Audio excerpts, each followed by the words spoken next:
성모두어 날마다 기도하니다.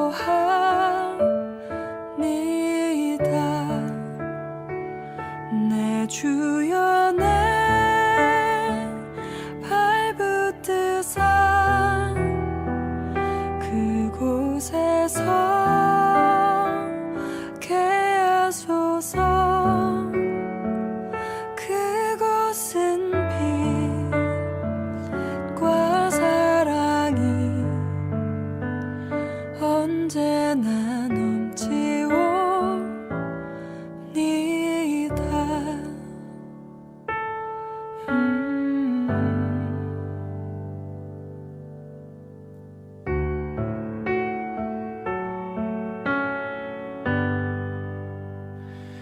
괴로움과 죄가 있는 곳 나 비록 여기 살아도 빛나고 높은 저곳을 날마다 바라보니다.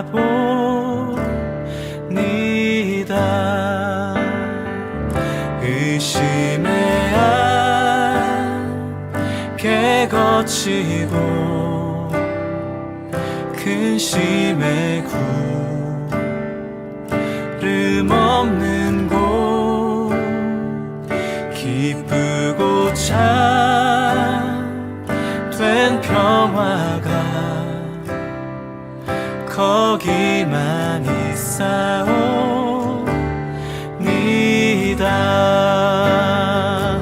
내 주여 내 발붙드사 그곳에서 개하소서. 그곳은 빛과 사랑이 언제나 넘치옵니다.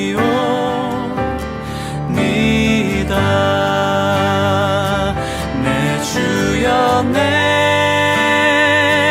발붙드사 그곳에서 개하소서. 그곳은 빛과 사랑이 언제나 넘치옵니다.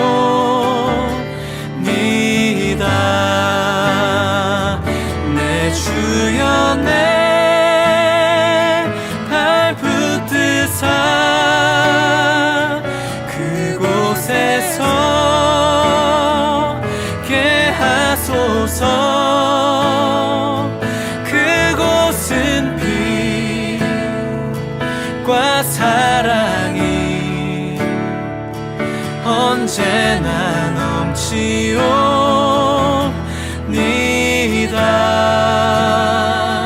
그곳은 빛과 사랑이 언제나 넘치옵니다.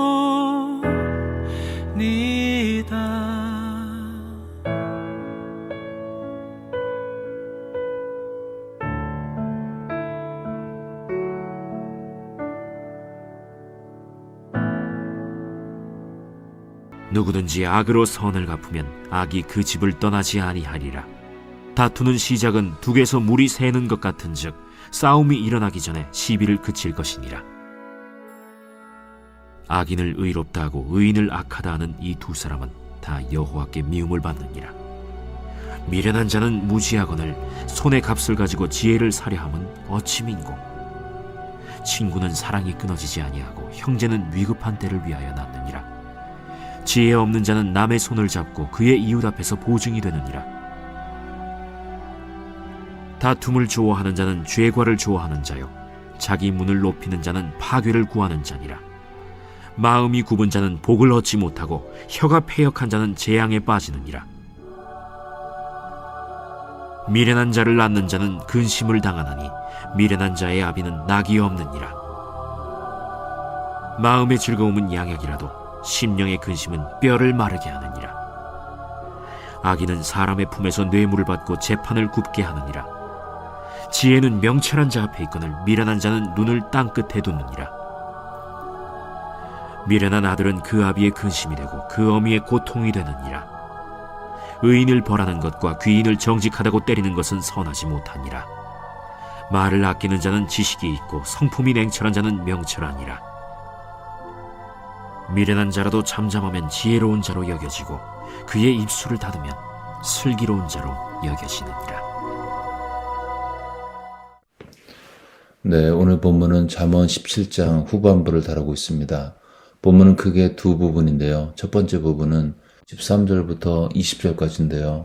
여기서는 공의롭지 못한 삶에 대한 하나님의 보응을 이야기하고 있습니다. 이 보응은 먼저 개인의 삶에 임하는 것입니다. 13절에 보시면 누구든지 악으로 선을 갚으면 악이 그 집을 떠나지 않으리라. 악인에게는 악의 열매가 맺어진다는 것입니다. 그리고 두 번째 파트는 21절로 28절까지인데 복된 삶에 대한 권면을 여러 가지 분야에서 이야기하고 있습니다. 20절에 보시면 먼저 마음을 곧게 하라 그렇게 권면하고 있고 24절에 보시면 지혜와 명철의 복을 이야기하고 있습니다. 특별히 이 후반부에서는 말의 지혜를 이야기하고 있는데요. 오늘 본문에서 묵상된 복된 삶을 사는 비결 중에 말의 지혜, 성도의 언어 생활에 대해서 묵상해 보았습니다. 먼저는 언어 생활의 중요한 첫 번째 포인트, 그것은 다투기 전에 그만두는 지혜로운 언어 생활. 다투기 전에 그 다툼이 분쟁으로 이어지기 전에 스탑을 하라는 것이죠. 14절에 보시면 다투는 시작은 독에서 물이 새는 것과 같은즉 싸움이 일어나기 전에 시비를 그칠 것이니라. 우리가 살다 보면 시비를 피할 수가 없죠. 시비는 옳고 그름이죠. 옳고 그름에 대한 개인의 판단이 다 다르기 때문에 시비는 반드시 생기게 되어 있습니다. 시비의 대상에서 명확한 것은 별로 없습니다. 테러가 나쁜 거냐, 살인이 악한 것이냐, 어느 누굴 붙들고 물어봐도 테러, 살인, 강도 다 나쁘다 그럽니다. 거기에는 시비의 여지가 없습니다. 근데 문제는 실제 삶 속에서 애매한 상황들이 많이 생기고 그로 인한 시비가 끊임없이 일어난다는 것입니다. 근데 이러한 시비가 분쟁과 다툼으로 확대되는 것은 막아야 한다고 본문은 증거하고 있습니다. 에베소서 4장에 보시면 분을 내어도 죄를 짓지 말며 해가 지도록 분을 품지 말고 마귀에게 틈을 주지 말라. 우리가 살면서 잠시 화를 낼 수 있죠. 그러나 그 분을 오랫동안 품지 말라는 것입니다. 그 분에 차서 씩씩거리고 분노하고 분출하는 분노를 침대까지 밤에 가지고 가지 말라고 명령하고 있습니다. 기간이 문제라는 것입니다. 분을 내고 화를 낼 수는 있지만 오랫동안 품지 말라는 것입니다. 잠시 분한 생각이 들지만 침대에 가기 전에 해결하고 용서하고 내려놓고 풀고 가라는 것입니다. 왜냐하면 분을 품고 있으면 그 분을 품는 그 마음 깊은 곳에 그 육신의 소욕 가운데 마귀에게 틈이 노출되기 때문인 것입니다. 남을 판단하고 정죄하는 마음이 우리 마음에 그래서 계속 들 때, 그래서 그로 인해서 마음이 불편하고 화가 나는 마음이 마음에 들 때, 그리스도인이 이럴 수 있나? 또는 나는 거듭난 목사인데 이런 생각 드는 거 어떻게 하지? 자기 정죄와 자기 비하에 빠질 필요가 없다는 것입니다. 그럴 때 잠시 분한 마음이 들었네. 정죄하고 판단하고 있네. 근데 내가 이 마음을 오래 품고 있으면 사단에게 틈을 주는 것이야. 오 주님, 내가 주님의 십자가로 나아가서 당신의 용서를 기억하면서 이 나를 힘들게 했던, 분노케 했던 이 대상을 내가 품고 용서하게 도와주십시오. 그렇게 기도하고 자기 전에 빨리빨리 처리하라는 것입니다. 그러면 사탄이 발을 쓱 집어넣으려고 하다가도 여기는 더 이상 역사할 수가 없구나 하고 도망간다는 것입니다.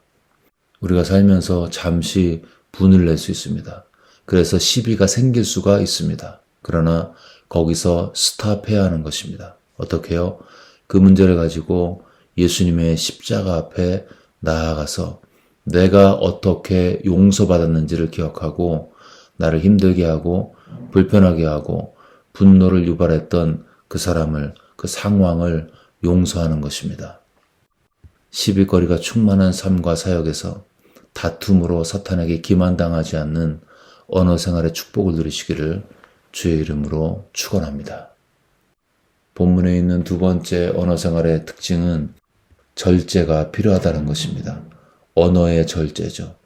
27절에 보시면 말을 아끼는 자는 말을 아끼라고 이야기하고 있습니다.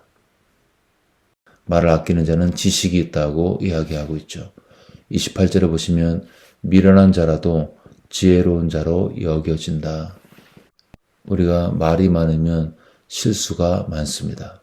그러나 필요한 말만 절제하게 할 때 우리에게 참된 지혜가 있다는 것입니다. 서양화는 여백을 다 채워야 화가의 직성이 풀리죠. 그러나 동양화는 여백을 일부러 두는 것입니다. 한 80% 그리고 20%는 공백으로 놔두는 것입니다.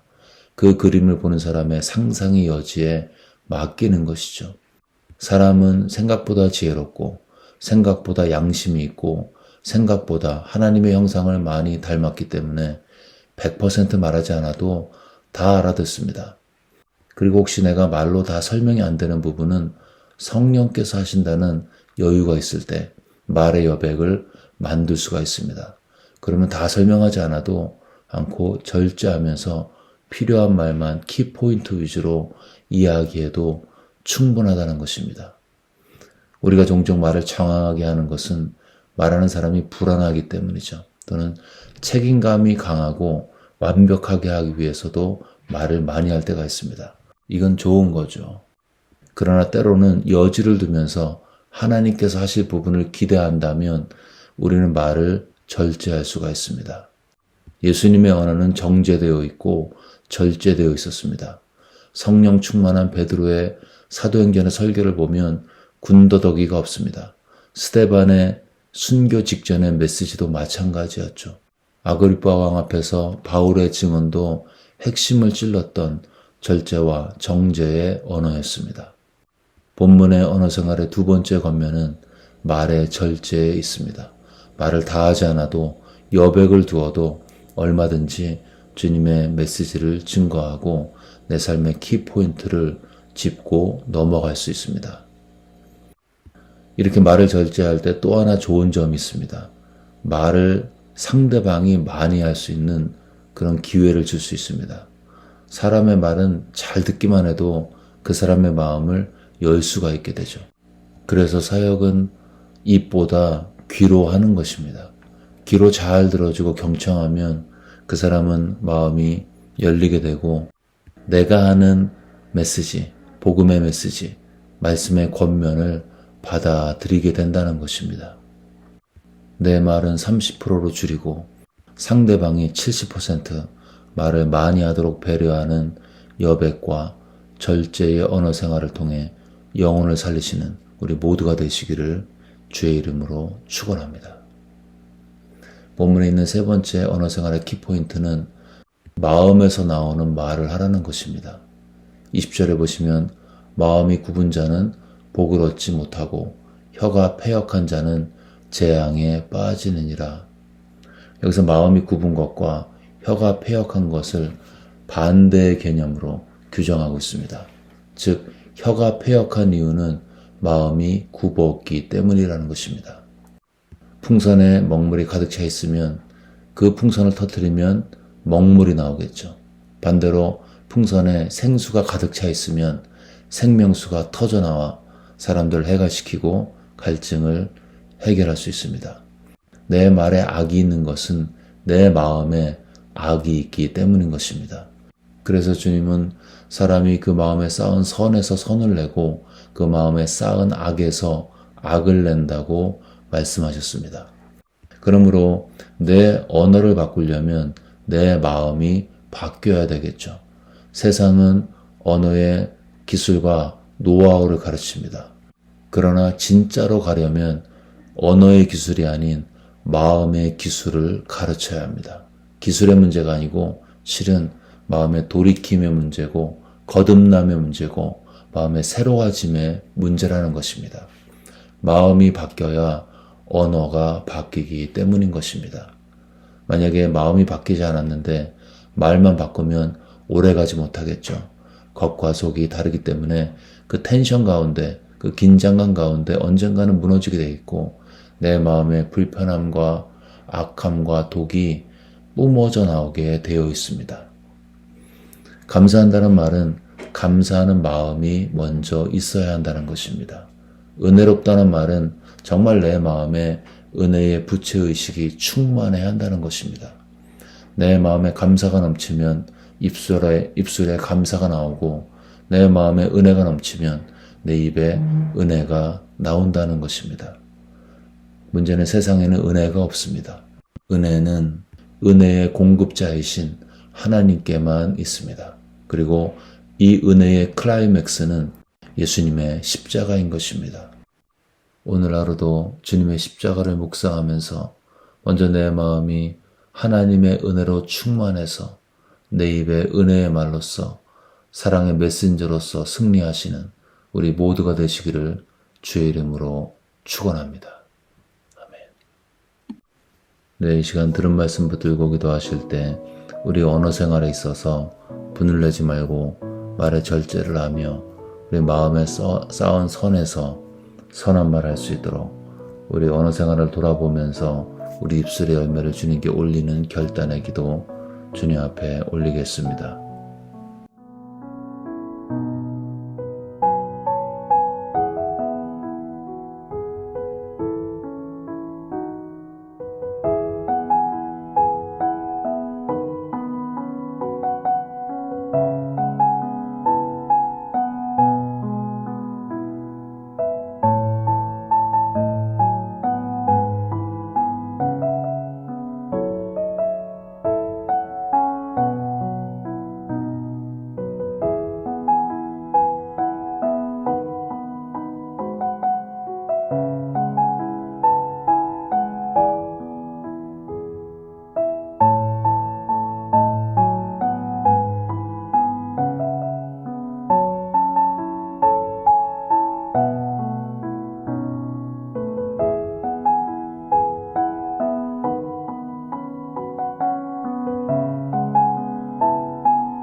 계속해서 열방과 조국을 위해 기도하실 때 전쟁 중인 중동 땅과 유크레인에 평화가 임할 수 있도록 기도하겠습니다. 또한 우리의 조국 대한민국의 교회와 대학 캠퍼스에 또 주일학교 가운데 하나님의 부흥이 임할 수 있도록 조국과 열방을 위해서 기도하겠습니다.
마지막으로 교회를 위해 기도하실 때 V24 프로젝트와 함께 해주셔서 다음 세대 아이들이 마음껏 예배하고 주님의 제자로 성장되어지는 그러한 축복을 달라고 기도하겠습니다. 또한 추수감사주일인 기간인 11월 22일부터 25일 사이에 있을 유스코스타에 참석하는 아이들을 위해서 아이들이 그곳에서 말씀을 듣고 기도할 때 주님 만나게 해달라고 우리 간절히 기도하겠습니다. 또 주변에 아프신 분들 기억하면서 하나님의 치유가 아프신 분들의 영과 혼과 육을 온전케 하시고 강건케 해달라고 치유를 위해서 우리 간절한 마음으로 교회와 성도들과 사역을 위해서 간절히 기도하겠습니다.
네, 이제 주기도문 하심으로 기도회를 마치겠습니다. 하늘에 계신 우리 아버지여, 이름이 거룩히 여김을 받으시오며 나라가 임하옵시며 뜻이 하늘에서 이루어진 것 같이 땅에서도 이루어지이다. 오늘 우리에게 일용할 양식을 주시옵고 우리가 우리에게 죄 지은 자를 사하여 준 것 같이 우리의 죄를 사하여 주시옵고 우리를 시험에 들게 하지 마옵시고 다만 악에서 구하시옵소서. 나라와 권세와 영광이 아버지께 영원히 쌓옵나이다. 아멘.